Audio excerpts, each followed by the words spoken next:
पहिल्यांदा रियाज किचन मराठीमध्ये तुमचं पुन्हा एकदा मनापासून खूप खूप स्वागत आहे। सर्व कसे आहेत? आय होप सर्व मस्त मजेत आणि आनंदी असाल। सध्याला सर्वांकडे उन्हाळा जाणवतो आणि उन्हाळ्यामध्ये सारखे सारखे तेच भाजी नको वाटते खायला। तर आज अगदी मी तुमच्यासोबत वेगळ्या पद्धतीने फ्लावर आणि बटाट्याची भाजी कशी बनवायची, अगदी कांदा लसूण शेंगदाण्याचं कूट वगैरे न वापरता एकदम चटपटीत आणि अगदी तोंडाला चव आणि लहानपासून मोठे खूप आवडीने खाणार एवढी टेस्टी आणि सोप्या पद्धतीने मी तुमच्यासोबत रेसिपी शेअर करणार आहे। चला मग न वेळ घालवता रेसिपीला सुरुवात करूया। सर्वप्रथम मी ते एका पातेलीमध्ये पाणी घेतलेलं आहे। पाणी आपल्याला आपली फ्लावर बुडेल एवढंच घ्यायचं आहे। इथं मी हाफ टेबलस्पून नमकनी, पाव टेबलस्पून इथं मी हळद पावडर आणि 300 ग्रॅम इथं मी फ्लावर ॲड केलेली आहे। आता आपल्याला छान पद्धतीने 5 ते 7 मिनटं मीडियम फ्लेमला छान फ्लावरला बॉईल करून घ्यायचं आहे। फ्लावर छान पद्धतीने इथं बॉईल झालेली आहे। आता आपण एका चाळणीमध्ये काढून घेऊया। गरम पाण्यामधून फ्लावरला लवकर काढून घ्यायचे, नाही तर कुकिंग प्रोसेस चालू असल्यामुळे फ्लावर जास्त शिजू शकते। आपल्याला हलकं बॉईल करून घ्यायचं आहे। आता फ्लावरला आपल्याला गार करून तुकडे करून घ्यायचे। अगदी आपण नेहमीची फ्लावर कापतो त्याच पद्धतीने कट करून घ्यायची। फ्लावर थोडी गरम होती म्हणून मी तेव्हाच कट करायला घेऊन घेतलं होतं। आता मी इथं 2 बटाटे ॲड करते। बटाटे पण बॉईल केलेले आहेत, त्यांना पण बारीक कट करून घेणार आहे। जास्त मोठे पण नाही, जास्त बारीक पण नाही, मिडियम आकारचे मी फ्लावर आणि बटाटे दोघं बारीक केलेले आहेत। तुम्ही तुमच्या आवडीनुसार छोटे मोठे कट करू शकतात। आता आपण एका कढईमध्ये तेल ॲड करून घेऊया। इथं मी 1.5 चमचा तेल घेते। तेल थोडं गरम झालेलं आहे। आता आपण फ्लावर आणि बटाट्यांना व्यवस्थित हलकं टॉस करून घ्यायचे तेलामध्ये, म्हणजे छान तळल्यासारखा फ्लेवर येतो आणि भाजीला खूप हॉटेलसारखी टेस्ट येते, खायला पण खूप छान लागते। तर अगदी आपल्याला 5-6 मिनिट व्यवस्थित लो फ्लेमला तेलामध्ये परतवून घ्यायचे। बघू शकता तुम्ही बटाट्यांचे थोडे काप एकमेकांना चिपकलेले होते, ते मी व्यवस्थित मोकळे करून घेतलेले आहेत।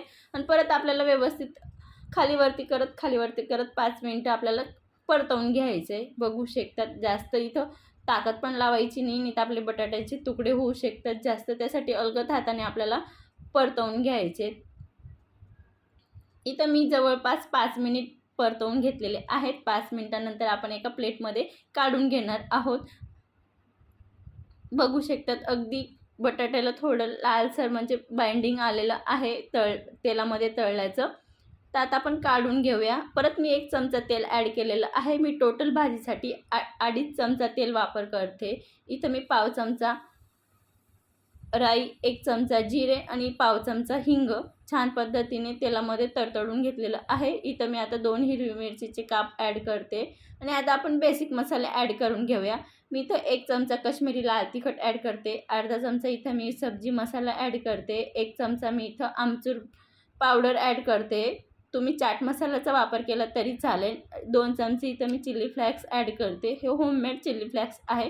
आता आपल्याला परत व्यवस्थित मिक्स करून घ्यायचे आणि आपले जे फ्लावर आणि बटाटे आपण तेलामध्ये शालो फ्राय केलेले होते त्यांना परत आता ॲड करून घ्यायचे मसाल्यांमध्ये आणि छान अगदी 1-1.5 मिनिट व्यवस्थित खालीवरती परतवून घ्यायचे। मी अगदी बेसिक मसाले वापरलेले आहेत या भाजीसाठी, स्पेशल कोणत्या मसाल्याची गरज नाही। तुमच्याकडे जे असतील तुम्ही ते वापरले तरी चालेल, पण खास करून या भाजीमध्ये आमचूर पावडर किंवा चाट मसाला दोघांमधून एकाचा वापर जरूर करा, खूप छान टेस्ट येतो आणि चिली फ्लेक्सने पण खूप छान येतो। भाजी जराही तिखट वगैरे होत नाही, मुलं खूप आवडीने खातात। याच्या कलरवर जायचं गरज नाही, याच्यात मी थोडं बेडगी मिरची पावडर वापरलेली म्हणून थोडा लालसर कलर आलेला आहे। आता आपण याच्यामध्ये पाव चमचा हळद ॲड करून घेऊया। जेव्हा आपण मसाले ॲड केले होते मी तेव्हा हळद नाही ॲड केलेली, त्यासाठी तुम्ही आता पाव चमचा हळद आणि चवीनुसार नमक ॲड करून आपल्याला परत 2 ते 3 मिनिट व्यवस्थित खालीवरती परतवून घ्यायचे। जर तुमची फ्लावर कमी शिजलेली असेल तर तुम्ही अगदी 2 मिनिटं वाफ देखील काढू शकतात। बघू शकतात भाजीला खूप छान पद्धतीने तेल सुटायला लागलेलं आहे। आता आपण बारीक कट केलेली कोथिंबीर ॲड करून घेऊया। परत आपल्याला मिनिटभर व्यवस्थित परतवून घ्यायचे। अगदी कोथिंबीरचा जो अरोमा आहे तो भाजीत उतरला गेला पाहिजे। आता आपण गॅसची फ्लेम बंद करून देऊया। बघू शकता तिथं आपलं फ्लावर आणि बटाट्याची भाजी बनवून तयार झालेली आहे। ही भाजी खूप चटपटीत आहे आणि खायला खूप छान लागते।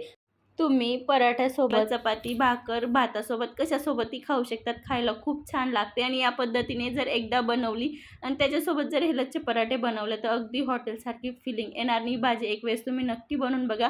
घरचे लहानपासून मोठे खूप आवडीने खातात. अगदी जराही कोणी ड्रामा वगैरे करत नाही, आवडत वगैरे असं कोणीही म्हणणार नाही. खूप आवडीने खाणार. एक चपाती खात असाल तर तिथे एक्स्ट्रा एक चपाती खाणार मी, ही गॅरंटी.